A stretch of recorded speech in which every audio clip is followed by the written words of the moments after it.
Are you gonna help? You gonna put it up? There's the boards. Get to it.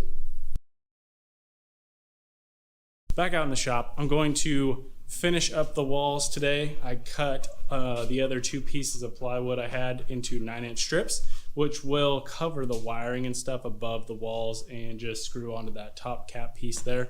That way this looks a little bit better. I don't know if I'll ever go all the way to the ceiling because I don't want to live here forever, and that seems like a lot more work and money for no reason other than maybe some insulation would help. I could just do insulation, I guess. I don't have to do the sheetrock. Anyway, that's for a later date. But I'm gonna get to putting these up and take you guys along.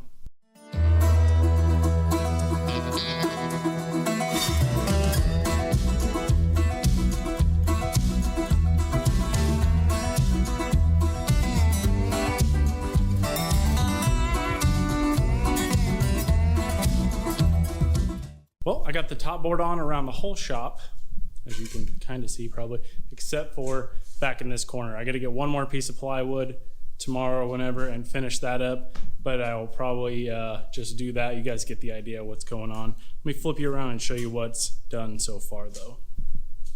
So it definitely looks a lot better. Covered up those wires and the top cap. There's some gaps here and there, but I'll come back with bondo and fill all that in, as well as like these, fill that in so I can paint it. I think what I'm gonna do is like a medium darkish gray there, and then a white on the top half, and then a piece of trim here that's black. I think that'll be cool and it'll kind of match the outside. We'll see.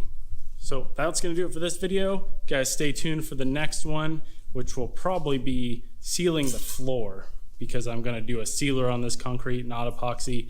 I wanna keep the natural look of the concrete, but also wanna protect it, and it just looks a lot better. So I'll be doing that here in the next couple days. So we will see you guys on the next one.